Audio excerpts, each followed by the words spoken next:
Shalom saudara, selamat malam. Kita berjumpa kembali di Mesbah Doa malam hari ini. Saya percaya kita semua dalam keadaan baik, sehat dan luar biasa.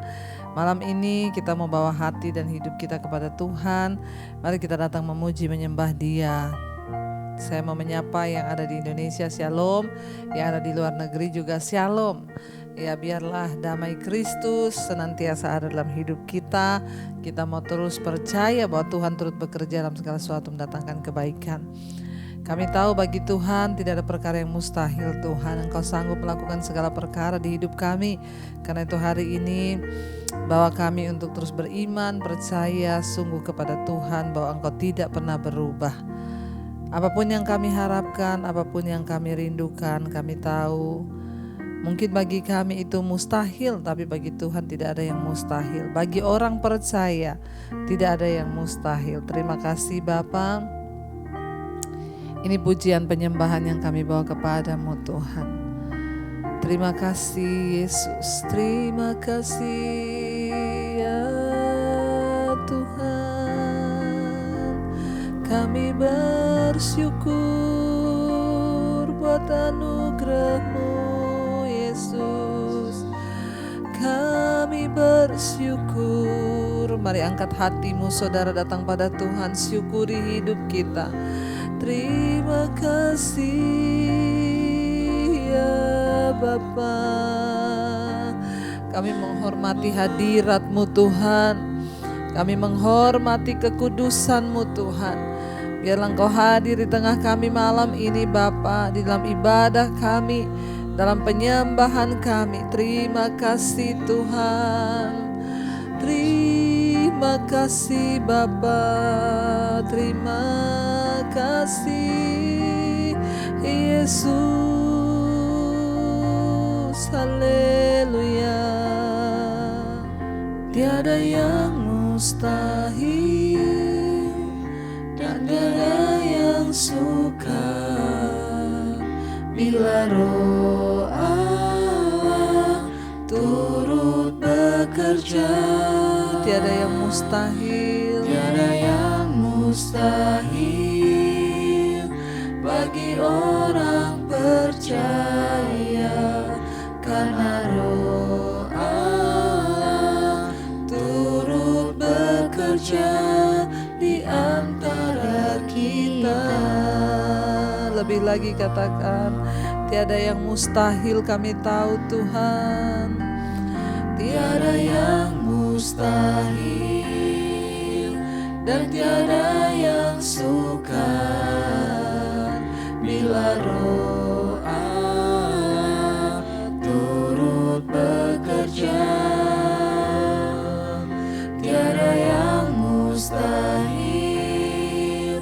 bagi orang percaya, karena Roh Allah turut bekerja di antara kita. Lebih lagi saudara, mari angkat hatimu, angkat imanmu pada Tuhan. Katakan tiada yang mustahil, tiada yang mustahil dan tiada yang sukar bila Roh Allah turut bekerja. Tiada yang mustahil bagi orang percaya, karena Roh Allah turut bekerja di antara kita.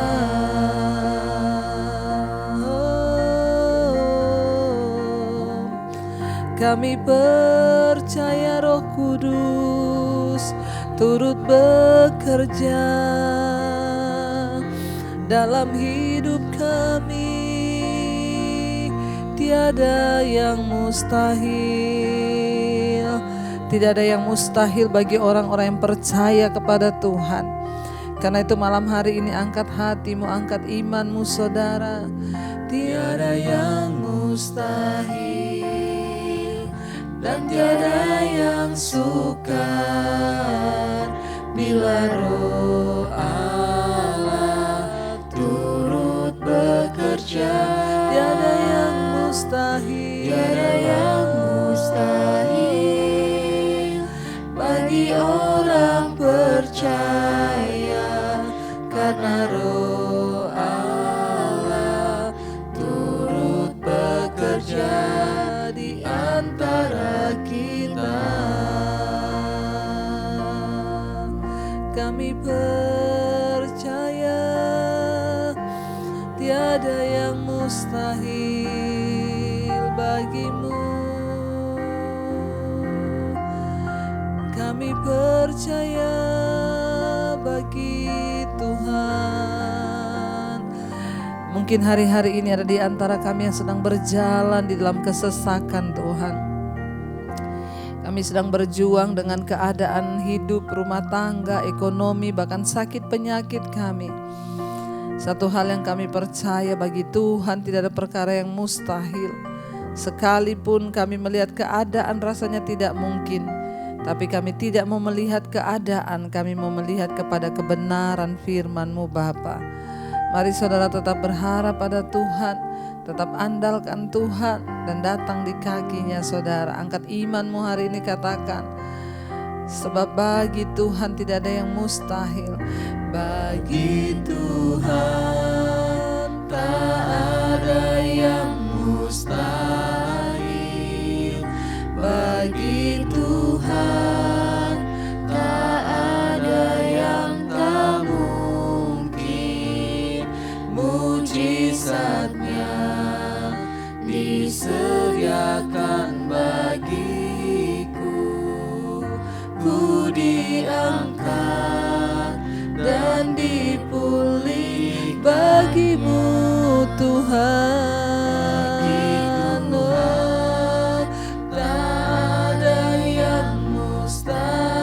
Bagi Tuhan tak ada yang tak mungkin. Kami percaya tak ada yang tak mungkin. Mujizatnya disediakan bagiku. Ku diangkat dan dipulih bagi Tuhan.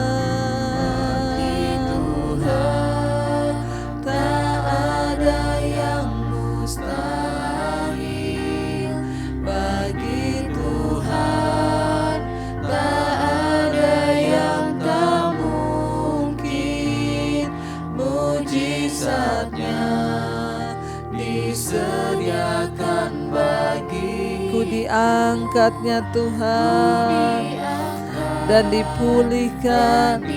Lebih lagi angkat hati dan imanmu, katakan bagi Tuhan. Oh, tak ada yang mustahil. Bagi Tuhan tak ada yang tak mungkin. Amin. Tak mungkin. Mujizatnya disediakan bagiku. Ku diangkat dan dipulihkan. Lebih lagi saudara, angkat imanmu, harapkan Tuhan bekerja bagimu Tuhan. Kami percaya tak ada yang mustahil bagi Tuhan. Tak ada yang tak mungkin. Amin. Mujizatnya disediakan bagiku. Ku diangkat dan dipulihkannya. Kami percaya Kau sedang memulihkan hidup kami lewat segala penderitaan, kesesakan. Kami tahu Tuhan, Engkau sedang membentuk, memulihkan, memperbaiki setiap hidup kami ya Tuhan. Kami mau terus percaya kepada Tuhan. Lebih lagi katakan bagi Tuhan. Bagi Tuhan tak ada yang mustahil. Bagi Tuhan tak ada yang tak mungkin. Amin. Yesus, mujizatnya disediakan bagiku. Ku diangkat dan dipulihkannya. Engkau yang sanggup mengubah kehidupan kami, mengubah kutuk menjadi berkat, mengubah siang menjadi malam di hidup kami. Tuhan, kami percaya, kami percaya Engkau Tuhan yang sanggup, Engkau Tuhan yang sanggup mengubah keadaan di hidup kami. Tuhan, mari angkat hati dan imanmu, katakan di hadapan Tuhan, kami yakin Tuhan. Ku yakin dan percaya Kau sanggup mengubah, Kau sanggup mengubah malam menjadi siang. Kami yakin, yakin dan percaya Kau sanggup, Kau sanggup mengubah beban menjadi. Lebih lagi saudara katakan, kami yakin percaya. Ku yakin dan percaya Kau yang sanggup, Kau sanggup mengubah malam menjadi siang. Kami yakin, yakin dan percaya Kau yang sanggup, Kau sanggup mengubah beban menjadi berkat. Lebih lagi katakan di hadapan Tuhan, angkat imanmu. Ku yakin dan percaya Kau yang sanggup, Kau sanggup mengubah malam menjadi siang. Kami percaya, yakin dan percaya Kau sanggup, Kau sanggup mengubah beban menjadi berkat.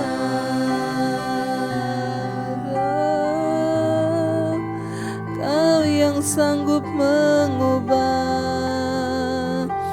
Engkau sanggup mengubah kutuk menjadi berkat. Engkau sanggup mengubah sakit menjadi sembuh. Bahkan jalan yang kelihatannya buntu, Tuhan sanggup buka jalan bagi kami yang sungguh-sungguh percaya dan berserah kepadamu ya Bapa. Mari sekali lagi angkat hati dan imanmu, katakan tuh saudara dengan penuh percaya pada Tuhan. Ku yakin dan percaya Kau sanggup, Kau sanggup mengubah malam menjadi siang. kami yakin Tuhan, yakin dan percaya Kau sanggup mengubah beban menjadi berkat. Terima kasih Bapa. Berikan kekuatan kepada setiap kami anak-anak yang sedang berjuang untuk keluar sebagai pemenang-pemenang dalam kehidupan.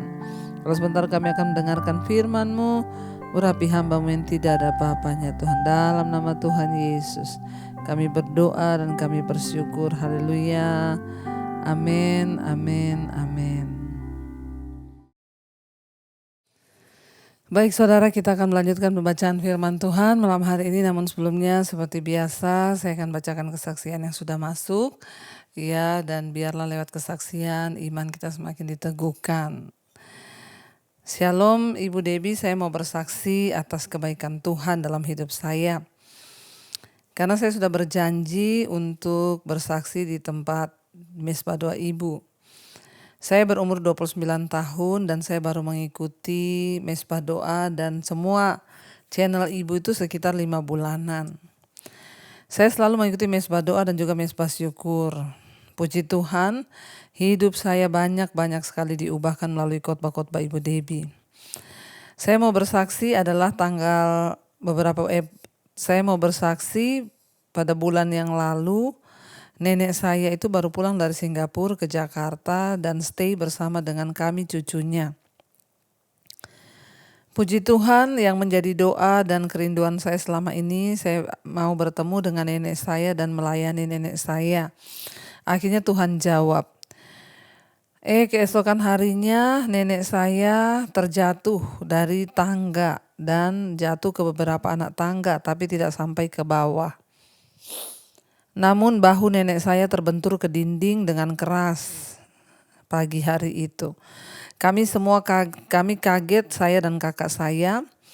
Akhirnya kami membawa nenek kami ke rumah sakit. Nenek saya melakukan banyak tes dan hasil ronsen. Kata dokter, tulang bahu nenek saya bergeser ke depan sehingga perlu diambil tindakan pada malam itu juga dan harus dioperasi. Sebelum menjalani operasi, kita semua berdoa terlebih dahulu. Saya yang memimpin doa. Akhirnya operasi pun selesai kira-kira 1,5 jam tindakan operasi itu. Puji Tuhan, semuanya berjalan lancar. Dan kata dokter, tulang yang di lengan berhasil dibalikin ke posisi semula. Namun dia harus menunggu pemulihan sekitar 3 mingguan. Tetapi kabar buruknya ditemukan ada retakan pada bagian lengannya. Dan kita disuruh menunggu jika dalam waktu 3 minggu retakan itu tidak membaik, maka akan diambil tindakan bedah kembali. Sebenarnya dokter tidak menganjurkan untuk bedah karena usia nenek saya itu sudah lansia dan memang sangat berat untuk dibedah. Singkat cerita, setelah 1 minggu kemudian kami disuruh dokter untuk datang lagi cek. Selama 1 minggu itu saya terus berdoa kepada Tuhan, Bu. Saya datang ke kaki Tuhan. Saya berdoa dengan sungguh-sungguh di kaki Tuhan. Seperti yang selalu Ibu Debbie ajarkan, untuk selalu berdoa sendiri kepada Tuhan. Jangan titip-titip doa kepada pendeta atau orang lain untuk mendoakan kita. Karena kita sendirilah yang harus lebih bersungguh-sungguh berdoa kepada Tuhan, dan kita sendirilah yang dinantikan Tuhan untuk dapat datang ke hadapannya. Setelah 1 minggu kemudian kami kembali ke rumah sakit untuk melihat progres lengan nenek yang selesai dioperasi dan juga yang retak. Lalu dokter mengecek dan seketika dipegang lengan nenek saya yang terjatuh sudah tidak lagi sakit. Ketika dipegang dan perlahan mulai bisa digerakkan. Puji Tuhan, padahal nenek saya sudah berusia 73 tahun. Kata dokter biasanya itu akan sulit dan juga lama untuk penyembuhannya. Saya berkata di dalam hati, puji Tuhan, ini pasti karena pekerjaan Tuhan Yesus. Terima kasih Tuhan Yesus, dan inilah kesaksian saya, Bu, yang menjadi kerinduan saya adalah nenek saya dan keluarga besar saya menjadi orang yang terus percaya pada Tuhan. Terima kasih Ibu untuk ajaran-ajaran Ibu selama ini sangat menancap dalam hati dan pikiran saya. Saya berdoa Ibu dan seluruh keluarga dan seluruh tim Mesbah Doa selalu diberi kesehatan dan dijauhkan dari segala mara bahaya. Sekali lagi terima kasih kepada Tuhan Yesus dan terima kasih juga Ibu. Mohon maaf bila kesaksian ini panjang. Shalom dan Immanuel. Puji Tuhan. Luar biasa ya kesaksiannya saudara, seorang cucu yang melayani neneknya dan akhirnya berhasil berdoa untuk kesembuhan neneknya. Usia 73 tahun dioperasi, tulangnya retak, itu sangat tidak mungkin dalam waktu 1 minggu saja sudah bisa sembuh dan akhirnya tidak dioperasi kembali. Tuhan Yesus dahsyat dan semua memang hanya karena anugerah Tuhan. Baik, kita akan melanjutkan pembacaan kita. Kemarin kita sudah selesai dengan bilangan pasal yang pertama tentang penghitungan. Anak-anak muda di bawah 20 tahun. Di atas 20 tahun yang bisa berperang dari semua suku itu dicatat saudara. Tuhan menyuruh Musa untuk mengadakan sensus untuk mengetahui kekuatan mereka sebelum mereka masuk ke tanah perjanjian. Lalu kita sekarang lanjut di bilangan pasal yang kedua, suku-suku Israel ditunjuk tempat perkemahannya. Pasal yang kedua ayat yang pertama, Tuhan berfirman kepada Musa dan Harun, orang Israel harus berkemah masing-masing dekat panji-panjinya. Menurut lambang suku-sukunya, mereka harus berkemah di sekeliling kemah pertemuan agak jauh daripadanya. Yang berkemah di sebelah timur dekat panji-panjinya ialah Laskar Yehuda menurut pasukan-pasukan mereka. Pemimpin Bani Yehuda ialah Nahason bin Aminadab. Pasukannya terdiri dari 74.600 orang yang dicatat. Yang berkemah di dekatnya ialah suku Isakar. Pemimpin Bani Isakar ialah Natanil bin Zuar. Pasukannya terdiri dari 54.400 orang yang dicatat. Ya, kemudian di sini saudara kalau kita melihat pembahasan tentang suku-suku ya, dan Ruben, dan ini dicatat semua, ini pengulangan dari yang kemarin, jumlah-jumlahnya dan suku-sukunya. Jadi mungkin kita akan lompat saja karena nanti terlalu lama. Ya, karena di sini saudara kita melihat bahwa ya bangsa Israel itu diatur menurut suku-suku mereka. Kenapa saudara? Karena ada beberapa alasan. Ya, ini adalah cara yang efektif untuk mengatur dan memerintah kelompok yang besar. Kalau Musa langsung memimpin semuanya itu pasti berat. Jadi Tuhan ya luar biasa ya, Tuhan mengajarkan kepada Musa untuk sistem manajemen.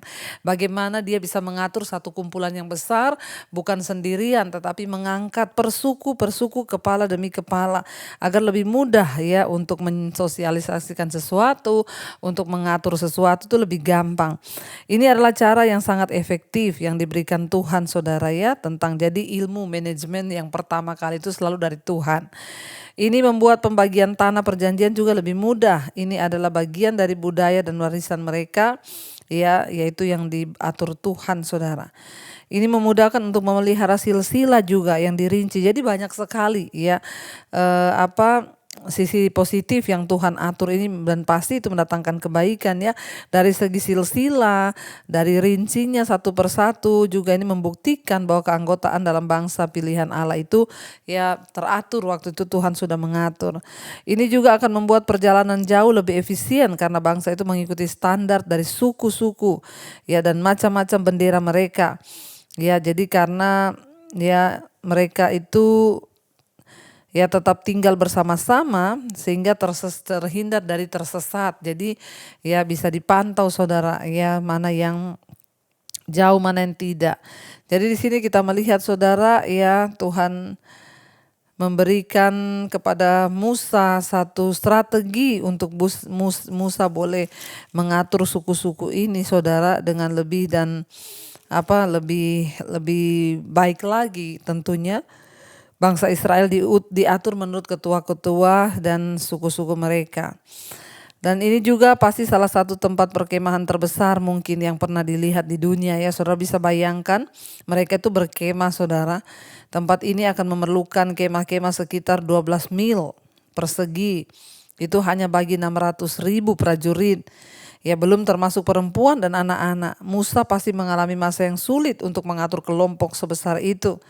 Ya, dan pada tahap awal perjalanan dan pada saat di Gunung Sinai, bangsa itu pada umumnya taat kepada Allah ya dan juga kepada Musa. Tetapi ketika mereka mulai meninggalkan Gunung Sinai, mereka berjalan melintasi padang gurun yang berbatu. Disitulah mereka mulai mengeluh, menggerutu dan tidak taat. Ya, kenapa saudara tiba-tiba ada orang yang menggerutu, yang mengeluh? Jadi ini persoalan saudara ya, ketika ada satu orang saja memulai mengeluh, menggerutu, lalu ketemu sebelahnya juga hatinya lagi tidak siap, hatinya lagi gak enak, ikut-ikutan mengeluh, menggerutu, karena roh mengeluh, menggerutu itu menular ya. Satu menggerutu, akhirnya satu barisan menggerutu ya, yang ini mempengaruhi kelompoknya, menggerutu, bersungut-sungut, menggerutu, bersungut-sungut. Maka kita berdoa saudara ya, kita harus menjaga kesatuan hati ya, dimulai dari rumah tangga, dalam kelompok kita, di gereja, di persekutuan, dimanapun. Jangan ada yang menggerutu. Ingat, menggerutu itu berjangkit ya, bersungut-sungut itu berjangkit, tidak bersyukur itu berjangkit. Ya, marah aja itu berjangkit loh saudara. Orang tuh kalau marah, yang tadinya satu suami istri aja ya, istri marah, suami tadinya nggak marah bisa jadi ikutan marah. Sebaliknya ya, istri lagi nggak marah, suami marah, ya bisa jadi ikutan marah. Jadi hati-hati. Itu yang menghancurkan bangsa ini sehingga mereka itu lama menuju tanah perjanjian. Kenapa? Karena bersungut-sungut, satu bersungut-sungut, semua ikut bersungut-sungut. Akhirnya saudara ya, terjadilah Tuhan akhirnya murka dan mereka diperlambat saudara ya untuk sampai ke tanah perjanjian.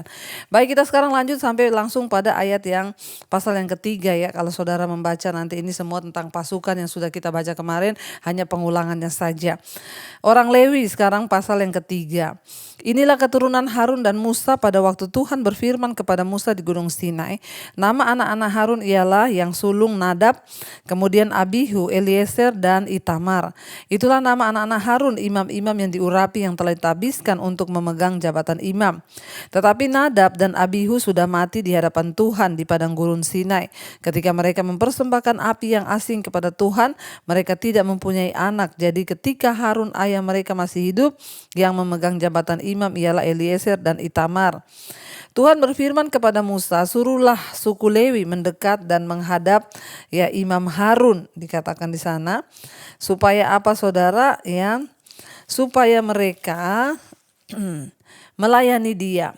Mereka harus mengerjakan tugas-tugas bagi Harun dan bagi segenap umat Israel di depan kemah pertemuan, dan dengan demikian melakukan pekerjaan jabatannya pada kemah suci. Mereka harus memelihara segala perabotan kemah pertemuan dan mengerjakan tugas-tugas bagi orang Israel, dan dengan demikian melakukan pekerjaan jabatannya kepada kemah suci. Orang Lewi harus kau serahkan kepada Harun dan anak-anaknya. Dari antara orang Israel haruslah orang-orang itu diserahkan kepadanya dengan sepenuhnya, tetapi Harun dan anak-anaknya haruslah kau tugaskan untuk memegang jabatannya sebagai imam. Sedang orang awam yang mendekat harus dihukum mati. Ya, jadi kita melihat di sini saudara, pada waktu Paskah pertama, ya Allah memerintahkan setiap keluarga orang Israel itu mempersembahkan putra sulung kepadanya untuk dipakai oleh Tuhan ya. Mereka dikhususkan untuk membantu Musa dan Harun dalam melayani bangsa itu. Akan tetapi ini hanya peraturan yang sementara. Di sini Allah memilih semua laki-laki dari suku Lewi untuk menggantikan putra sulung dari setiap suku Israel. Dan mereka ini yang disebut orang-orang Lewi, dikhususkan untuk merawat kemah suci dan melayani bangsa itu. Semua imam harus dari suku Lewi, tetapi tidak semua orang Lewi adalah imam. Orang Lewi itu harus berusia 25 tahun sebelum bisa masuki pelayanan. Mereka kemungkinan menjalani 5 tahun ya magang sebelum diterima untuk melayani penuh pada usia 30 tahun. Ya, jadi kita melihat di sini ya, pada waktu itu anak-anak sulung diminta untuk melayani Tuhan, tapi ini diwakilkan oleh suku Lewi. Lewi itu semua imam berasal dari suku Lewi, tapi tidak semua suku Lewi dipilih menjadi imam. Harun keturunannya diangkat untuk jabatan keimaman. Ada perbedaan yang sangat besar antara keimaman Harun di Perjanjian Lama dengan keimaman Kristus di Perjanjian Baru. Harun dan keturunannya adalah satu-satunya kelompok yang dapat melaksanakan tugas imam dan menghampiri tempat kediaman Allah.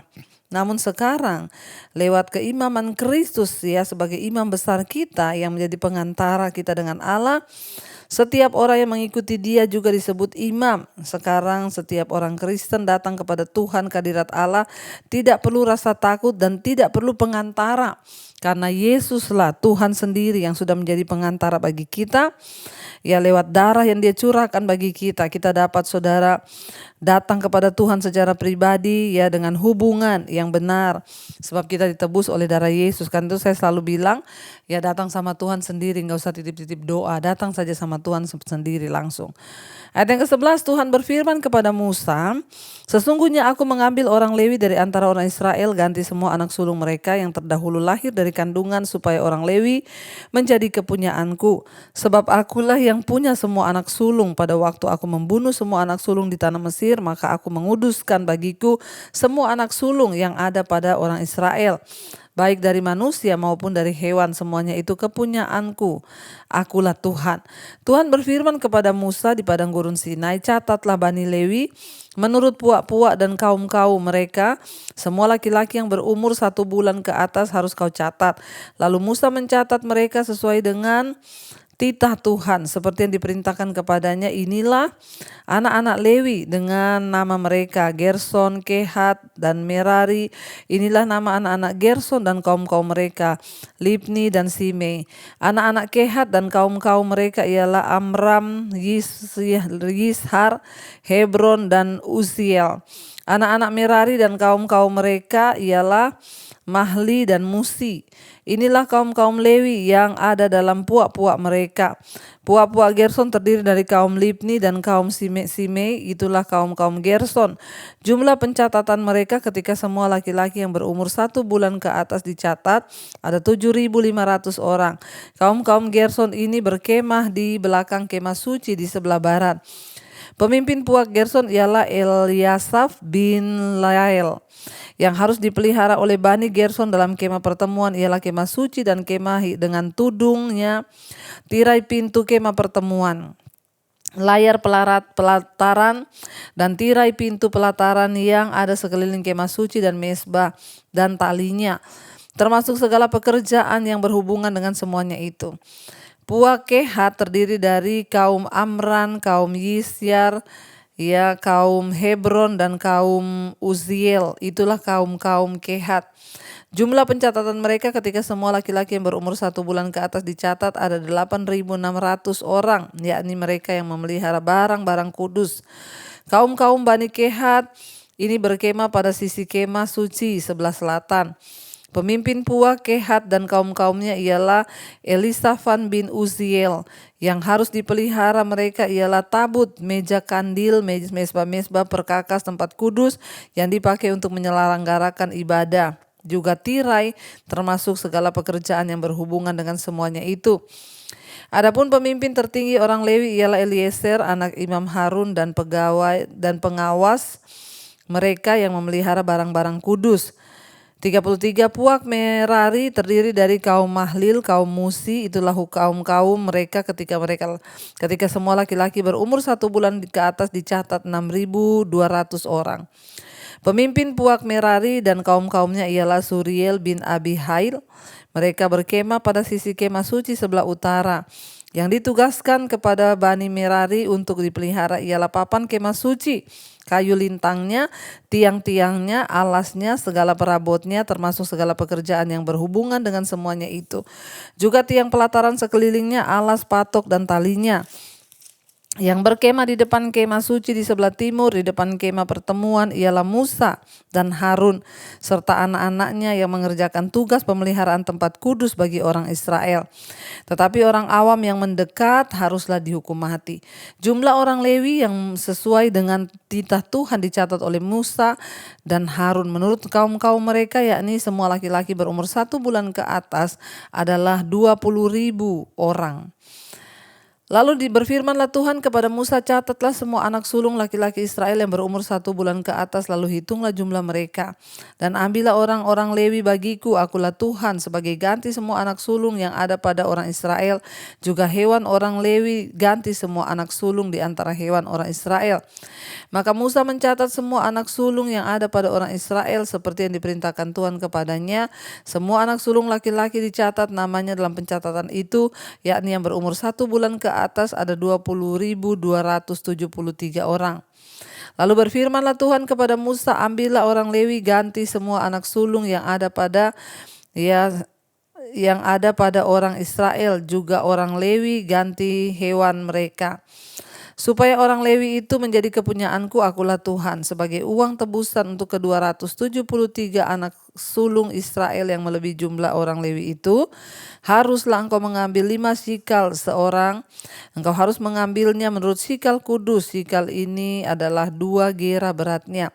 Berikanlah perak itu kepada Harun dan anak-anaknya sebagai uang tebusan untuk orang-orang yang kelebihan itu. Lalu Musa mengambil uang tebusan untuk orang-orang yang melebihi jumlah mereka yang telah ditebus oleh orang Lewi itu. Daripada anak-anak sulung Israel diambilnyalah perak itu 1.365 sikal, ditimbang menurut sikal kudus. Maka Musa memberikan uang tebusan itu kepada Harun dan anak-anaknya sesuai dengan titah Tuhan, seperti yang diperintahkan Tuhan kepada Musa. Iya, jadi kita melihat saudara di sini ya, Tuhan itu menyuruh untuk menghitung semua jumlah mereka. Ya, dan kalau ada kelebihan itu harus dibayar, dikena denda. Dan uangnya diserahkan untuk imam dan anak-anaknya. Jadi nggak apa-apa ya saudara, imam itu menerima uang dan anak-anaknya juga.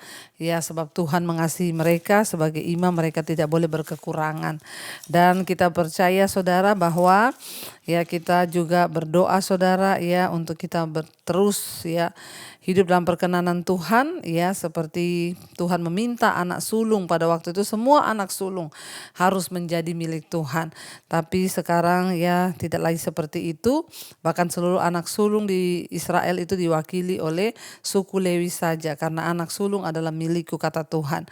Karena itu saudara, biarlah kita terus ya dan terus ada di dalam perkenanan Tuhan supaya kita juga boleh terus setia melayani Dia. Mari kita tundukkan kepala, kita berdoa.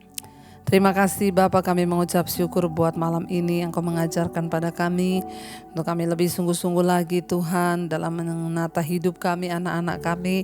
Biarlah kami mempersembahkan yang terbaik buat Tuhan. Terima kasih Engkau berkati hari-hari ini mereka yang terus setia mengikuti mesbah doa. Berikan kesehatan, kekuatan, yang sakit Engkau sembuhkan, jamah lawat di dalam nama Yesus.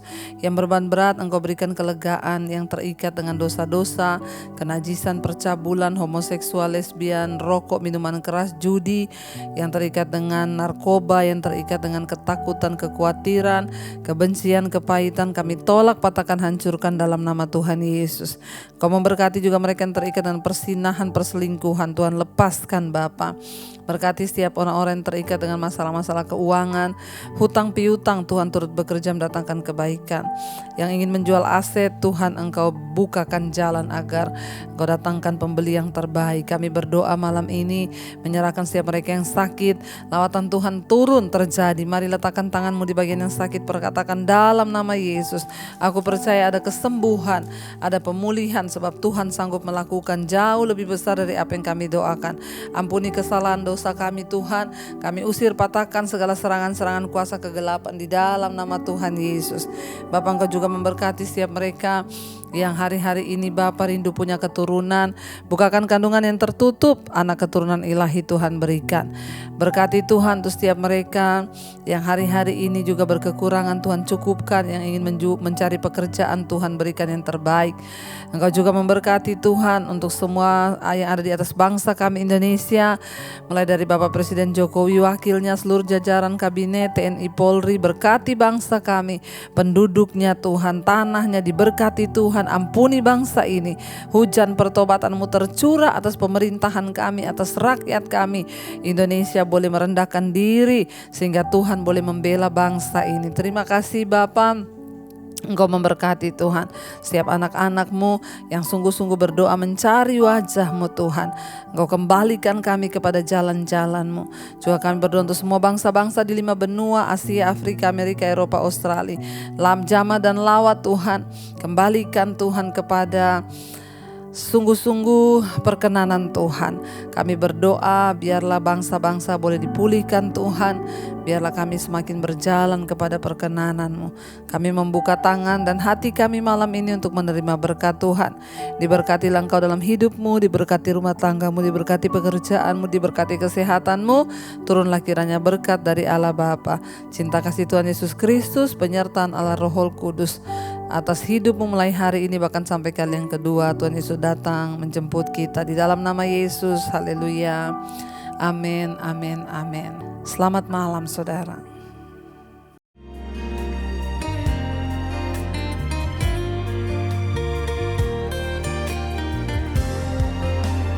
Kau yang pegang tanganku, Kau yang sentuh hati